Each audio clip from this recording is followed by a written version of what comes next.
அனைவருக்கும் வணக்கம். உலகின் எந்த மூலையில் இருந்தாலும் கன்னிராசிக்காரர்கள் வருகின்ற 24ஆம் தேதி ஜூலை 24ஆம் தேதி இதை தவறாமல் செய்யுங்கள். இப்படி செய்யும் போது நிச்சயமாக உங்களுடைய வாழ்வில் பல்வேறு வகையான தடை தாமதங்கள், சிக்கல்கள், சிரமங்கள் போன்றவை உறுதியாக விலகுவதோடு மிக சிறப்பான வளர்ச்சியையும் முன்னேற்ற வாய்ப்பையும் நிறைவாக சந்திக்கக்கூடிய வகையில் பல்வேறு வகையான நன்மை நிறைந்த வாய்ப்புகளும் சந்தர்ப்பங்களும் நிச்சயம் உங்களை தேடி வரும் என்பதில் சந்தேகமே இல்லை என்பதை தெளிவாகவும் துல்லியமாகவும் திட்டவட்டமாகவும் உறுதிப்படுத்தி கொடுக்கிறது. எனவே இந்த தருணத்தில் நிச்சயமாக வருகின்ற 24ஆம் தேதி ஆடி அமாவாசை தினத்தன்று தென்புலத்தார் வழிபாடு என்று சொல்லக்கூடிய முன்னோர் அமாவாசை விரத வழிபாட்டை சரியான முறையில் மேற்கொள்வதன் மூலம் நிறைந்த நன்மையும் முன்னேற்றமும் கன்னிராசிக்காரர்களாகிய உங்களுடைய வாழ்வில் நிறைவாக கிடைப்பதற்கான முதன்மையான அதிர்ஷ்ட யோகம் நிச்சயமாக கிடைக்க இருக்கிறது. ஏனென்றால் வருடத்தில் எத்தனையோ அமாவாசைகள் வந்தாலும் கூட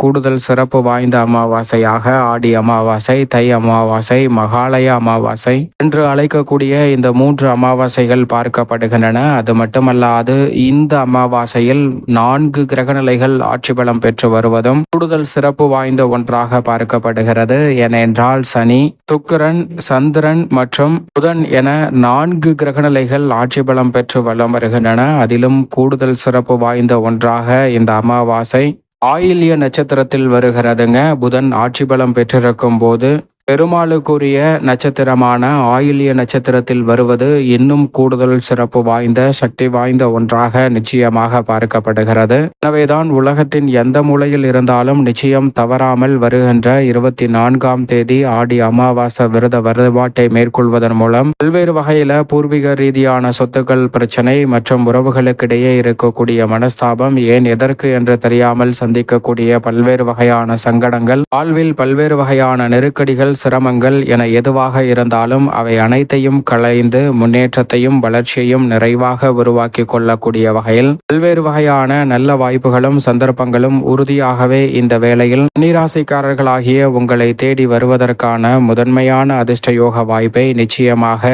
ஏற்படுத்தி கொடுக்கிறது என்பதில் சந்தேகமே இல்லை. ஏனென்றால் இந்த ஆடி அமாவாசை தினம் என்பது நம்மளுடைய முன்னோர்கள் பித்ருலோகத்திலிருந்து பூலோகத்திற்கு வர புறப்படக்கூடிய ஒரு தருணமாக அமைகிறது.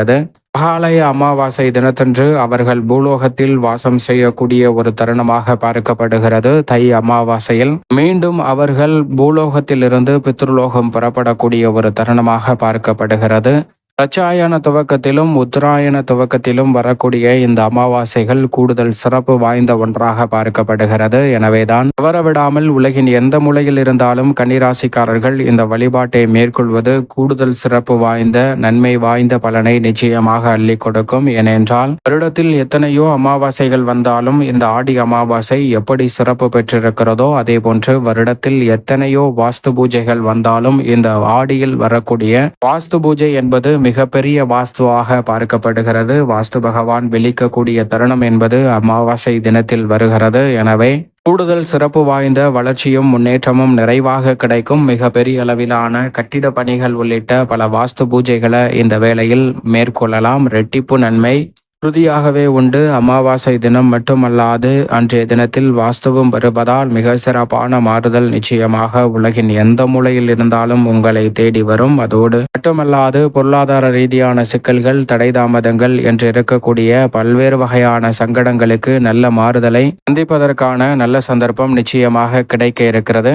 மேலும் பெருமாளுக்குரிய நட்சத்திரத்தில் வருவதால் இந்த தருணத்தை தவறவிடாமல் மேற்கொண்டால் நிச்சயமாக முன்னோர் வழிபாட்டின் மூலம் நிறைந்த நன்மையும் 21 தலைமுறைகளாக இருக்கக்கூடிய பித்ரு தோஷம் உள்ளிட்டவை நீங்கி மிக சிறப்பான மாறுதலை நிச்சயமாக சந்திக்கக்கூடிய வகையில் அற்புதமான வாய்ப்புகள் உறுதியாகவே இந்த ஆடி அமாவாசை விரத வழிபாட்டால் கன்னிராசிக்காரர்களுக்கு நிறைந்த நன்மையையும் முன்னேற்றத்தையும் அள்ளி கொடுக்கக்கூடிய வகையில் அமைய போகிறது என்பதில் சந்தேகமே இல்லை. இந்த வேளையில் கிரகநிலைகளின் அமைப்பை ஆராய்ந்து பார்க்கும்போது மிகவும் வலுவாக அதிரடியான மாற்றத்தை ஏற்படுத்தி கொடுக்கக்கூடிய அமைப்பில் பல கிரகநிலைகள் வலம் வருகின்றன. அதிலும் குறிப்பாக ஆட்சி பலம் பெற்று மிகவும் வலுவாக லாபஸ்தானத்தில் சந்திரன் வலம் வரும்போது அவருடன் இணைந்து சூரியனும் வலம் வரக்கூடிய ஒரு தருணமாக பார்க்கப்படுகிறது. பிதுர்காரகனும் ஆதுர்காரகன் என்று சொல்லக்கூடிய சந்திரனும் பிதுர்காரகன் என்று சொல்லக்கூடிய சூரியனும் இணைந்து லாபத்தை வலுப்படுத்தக்கூடிய வேளையில் ராசியின் உச்ச அதிபதியாக இருக்கக்கூடிய புதனும் மிக வலுவாக கர்மத்தில் ஆட்சி பலம் பெற்றிருக்கிறார். சுக்கிரனும் மிக வலுவாக 9ஆம் இடமான பாக்கியஸ்தானத்தில் ஆட்சி பலம் பெற்ற அமைப்பில் வலம் பெறுகிறார். சனி பகவான் அபரிவிதமான நன்மையை அள்ளி கொடுக்கக்கூடிய அமைப்பில் யோகஸ்தானம் என்று சொல்லக்கூடிய 6ஆம் இடத்தில் ராகுவுடன் இணைந்து ஆட்சி பலம் பெற்ற அமைப்பில் சனி பகவான் வலம் வருவது கூடுதல் சிறப்பு வாய்ந்த நன்மையை நிச்சயமாக ஏற்படுத்தி கொடுக்கும். விரயத்தில் வலுவாக மோட்சக்காரகரான கேதுவும் மங்களக்காரகரான செவ்வாயும் சஞ்சரித்தாலும் கூட பல்வேறு வகையான வீண் விரயங்களை சுப விரயங்களாக மாற்றுவதற்கான சந்தர்ப்பம் நிச்சயமாக கிடைக்கும். இருந்தாலும் சற்று கூடுதல் கவனத்துடன் செயல்படுவதால் கன்னிராசிக்காரர்களுக்கு இருக்கக்கூடிய வீண் விரயங்கள் கட்டுக்குள் வருவதற்கான சந்தர்ப்பம் உருவாகும். கர்மஸ்தானத்தில் குரு பகவான் அதீதமான மாற்றத்தை ஏற்படுத்தி கொடுக்கக்கூடிய அமைப்பில் விளம்பருகிறாருங்க. எனவே இப்படி நவகிரக நிலைகளின் அமைப்பும் கூடுதல் சிறப்பு வாய்ந்த தருணத்தை உருவாக்கும் போது ஆடியில் மிகப்பெரிய வாஸ்து உள்ளிட்டவை இந்த ஆடி அமாவாசை தினத்தன்று வருவதால் உலகின் எந்த மூலையில் இருந்தாலும் நிச்சயமாக பின்புலத்தார் வழிபாடு என்று சொல்லக்கூடிய இந்த முன்னோர் விரத வழிபாட்டை மேற்கொள்வதன் மூலம் நிறைந்த நன்மையை கிடைக்கும். இந்த வழிபாட்டிற்கு பிறகுதான் இறை வழிபாடு என்று சொல்லப்பட்டதிலிருந்து முன்னோர் வழிபாட்டிற்கான முக்கியத்துவத்தை நாம் புரிந்து கொள்வதற்கான வாய்ப்பும் சந்தர்ப்பமும் நிச்சயமாக கிடைக்க இருக்கிறது. இந்த வழிபாட்டை எப்படி மேற்கொள்ள வேண்டும் என்றால் அன்றைய தினத்தில் அதிகாலையில் எழுந்து நீராடி எள்ளும் நீரும் இறைத்து தர்ப்பணம் கொடுக்க வேண்டும். அதற்கு பிறகு முழுமையாக முன்னோர்களை நினைத்து மனதார அவர்களிடம்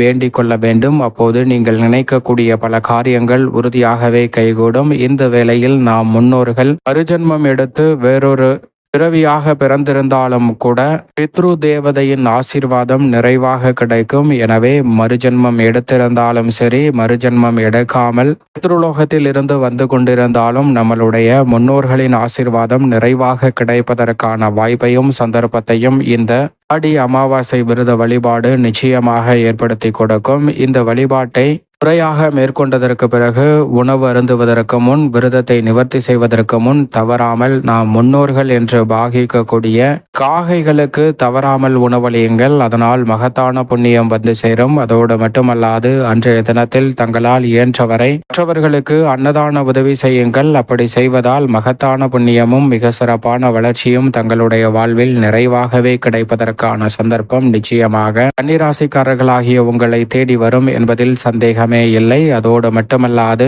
இந்த வழிபாட்டை யார் மேற்கொள்ள வேண்டும் என்றால் தாய் தந்தை இல்லாத ஆண்கள் மேற்கொள்ள வேண்டும். அதே சமயம் குழந்தை, அதே போன்று கணவரும் இல்லாத பெண்கள் இந்த வழிபாட்டை மேற்கொள்ளலாம். இந்த வழிபாட்டை தாய் தந்தை இல்லாத பெண்கள், சகோதரர் அல்லது கணவர் இருக்கும் பட்சத்தில் இந்த வழிபாட்டை மேற்கொள்வதை நிச்சயமாக தவிர்க்க வேண்டும். ஆனால் இந்த விரத வழிபாட்டை யார் வேண்டுமானாலும் அன்றைய தினத்தில் விரதம் இருந்து மேற்கொள்ளலாம். அன்றைய தினத்தில் தவறாமல் அன்னதானம் கொடுப்பதோடு மட்டுமல்லாது வாயில்லா ஜீவன்கள் என்று சொல்லக்கூடிய பறவைகள், விலங்குகளுக்கு உணவளித்தால் மகத்தான புண்ணியம், இரட்டிப்பு நன்மை. கன்னிராசிக்காரர்கள் உலகின் எந்த மூலையில் இருந்தாலும் இதை செய்வதால் உங்களை தேடி வருவதற்கான முதன்மையான யோகம் கன்னிராசிக்காரர்களுக்கு நிச்சயம் நிறைவாக கிடைக்கும்.